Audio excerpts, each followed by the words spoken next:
এখন শুনবেন সংবাদ শিরোনাম। দশম গ্রেড বাস্তবায়ন ও হামলার প্রতিবাদে অনির্দিষ্টকালের কর্মবিরতিতে প্রাথমিকের শিক্ষকরা। শহীদ মিনারে অবস্থান কর্মসূচি, স্বরাষ্ট্র ও গণশিক্ষা উপদেষ্টার পদত্যাগ দাবি।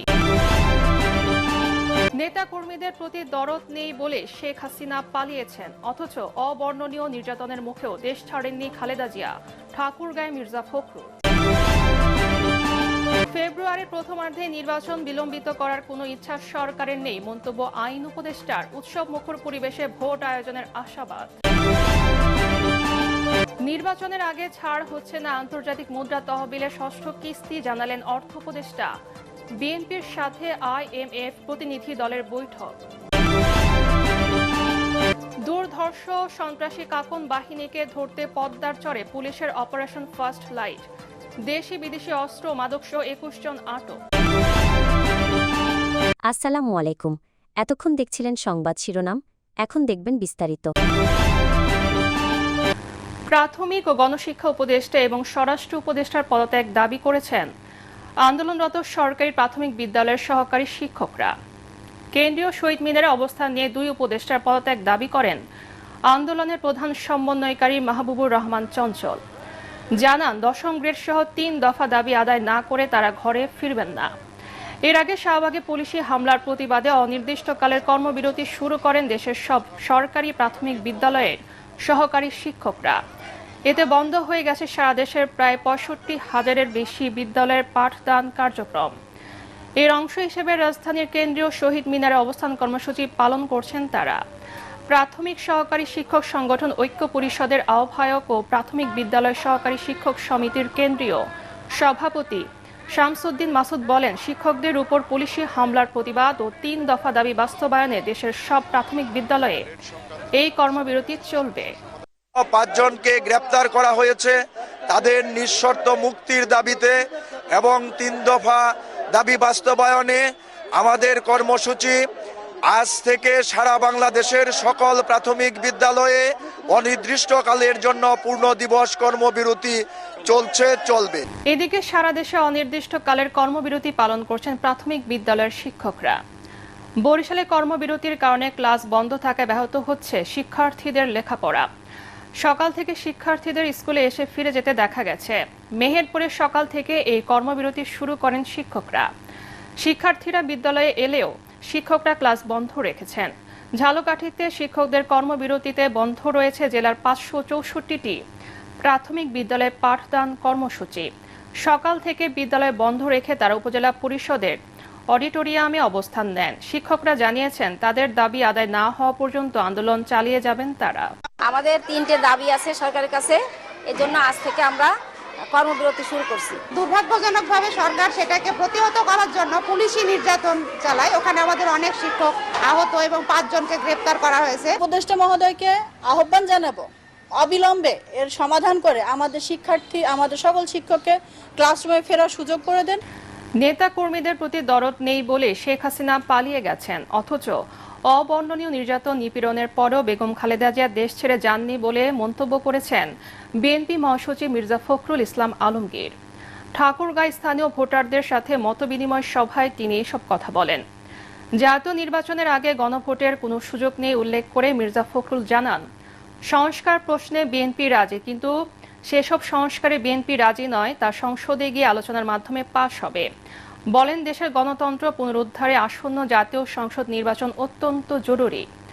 অন্তর্বর্তী সরকার নির্বাচিত নয়, তারা কৃষকের কষ্ট বোঝে না দাবি করে ফখরুল বলেন, বিএনপি ক্ষমতায় এলে কৃষক তার উৎপাদিত ফসলের ন্যায্য মূল্য পাবে। তিনি আরও বলেন, নারীর ক্ষমতায়নে ফ্যামিলি কার্ড দেবে বিএনপি। অন্তর্বর্তীকালীন সরকার ভোট করে আসেন, কিন্তু আমরা সবাই মিলে তাকে দায়িত্ব দিয়েছি, হাসিনা পালানোর পরে সে দেশ চালাবে এবং নির্বাচন করবে, তাই না? দুঃখের কথা হচ্ছে এই সরকারটার পেছনে তো মানুষ নাই, মানুষের যে কষ্ট সেটা সরকার বুঝে না। কৃষকের কষ্ট কোথায়, সমস্যা কোথায়, এই সরকার বুঝে না।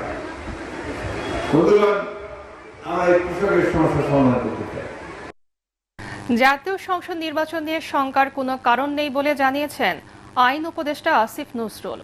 তিনি বলেন, সরকার ফেব্রুয়ারির প্রথমার্ধে নির্বাচন আয়োজনে বদ্ধপরিকর। রাজশাহীতে সাংবাদিকদের প্রশ্নের জবাবে তিনি এসব কথা বলেন।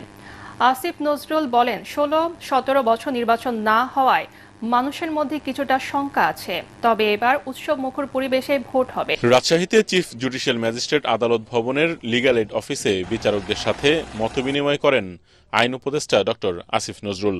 মতবিনিময় শেষে সাংবাদিকদের প্রশ্নের জবাবে তিনি বলেন, জনমনে শঙ্কা থাকলেও যথাসময়ে উৎসব মুখর পরিবেশে নির্বাচন অনুষ্ঠিত হবে। নির্বাচন নিয়ে আশঙ্কার কোনো কারণ দেখি না।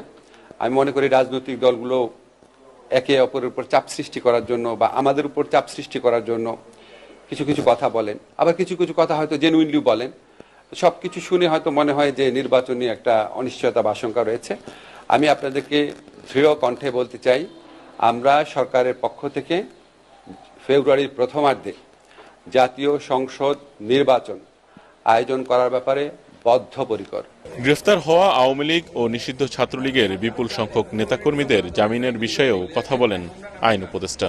জামিন দেওয়াটা আসলে শুধু বিচারকের উপর ডিপেন্ড করে না, এটা ডিপেন্ড করে যে পুলিশ কি রিপোর্ট দিচ্ছেন। এখন ধরেন পুলিশ যদি একটা রিপোর্টে বলে সন্দেহভাজন হিসাবে ওনাকে গ্রেফতার করা হয়েছে, তো সেটা তো আপনার জামিন না দেওয়ার যুক্তি থাকে না তখন। আমরা মনে করি যেখানে জামিন পাওয়ার যোগ্য সেখানে জামিন পেতে পারে, কিন্তু যারা আপনার জামিন পেয়ে একই ধরনের অপরাধ করতে পারে বা দেশের আইন শৃঙ্খলা পরিস্থিতি বিনষ্ট করতে পারে বা নিষিদ্ধ কোনো সংগঠনের তৎপরতা চালাতে পারে, তাদের যদি আপনার বেশি জামিন হয়ে যায় আমরা তো অবশ্যই আশঙ্কিত থাকি।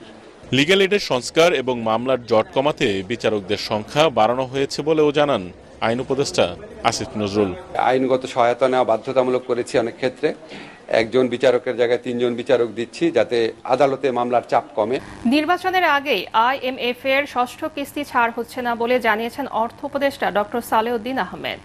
তিনি জানান, নির্বাচনের পর তাদের প্রতিনিধি আবারও বাংলাদেশে আসবে। সে সময় সব ঠিক থাকলে ষষ্ঠ ও সপ্তম কিস্তির অর্থ একসাথে দেবে বলে প্রতিশ্রুতি দিয়েছে IMF। সচিবালয়ের সাংবাদিকদের সাথে আলাপকালে এসব কথা জানান অর্থ উপদেষ্টা। গুলশানে দলীয় চেয়ারপারসনের কার্যালয়ে আন্তর্জাতিক মুদ্রা তহবিল IMF প্রতিনিধি দলের সঙ্গে বৈঠক করেছে বিএনপি। প্রতিনিধি দলে নেতৃত্ব দেন adviser to the Bangladesh mission chief Chris Papageorgiou এবং বিএনপির পক্ষে নেতৃত্ব দেন দলের জাতীয় স্থায়ী কমিটির সদস্য আমির খসরু মাহমুদ চৌধুরী। বৈঠকে ভ্যাট কাঠামো সংস্কার, কর্পোরেট কর বৃদ্ধি, ব্যাংকিং খাতের উন্নয়ন এবং সামাজিক খাতে ব্যয় বৃদ্ধি সহ বিভিন্ন বিষয়ে আলোচনা হয়। এ সময় বিএনপি প্রতিনিধি দল জানায়, টেকসই অর্থনৈতিক স্থিতিশীলতা নিশ্চিত করতে হলে আর্থিক খাত, কর ব্যবস্থা এবং সামাজিক খাতের সংস্কার জরুরি। IMF বিএনপির প্রস্তাবিত নীতি অগ্রাধিকার ও সংস্কারমুখী দৃষ্টিভঙ্গির প্রশংসা করে এবং ভবিষ্যতে সংলাপ ও সহযোগিতা বৃদ্ধির প্রত্যাশা জানায়। এ সময় বিএনপি চেয়ারপারসনের উপদেষ্টা ইসমাইল জবিউল্লাহ, ডক্টর জিয়াউদ্দিন হায়দার ও বিএনপির সাংগঠনিক সম্পাদক শামা ওবায়েদ উপস্থিত ছিলেন।